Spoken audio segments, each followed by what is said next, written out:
Ito ang puno ng granada. Ang daming bunga. Ito naman ang cactus. Ang daming bunga. Ayan o. Kinakain yan. Kaso nga lang mahirap balakan. Kasi may tinik siyang maliliit. Ayan o. Maliliit. Ayan yung tinik niya maliliit. Mahirap tanggalin sa balat.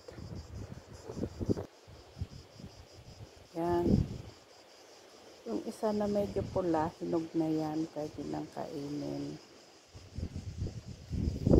Ang dami, diba?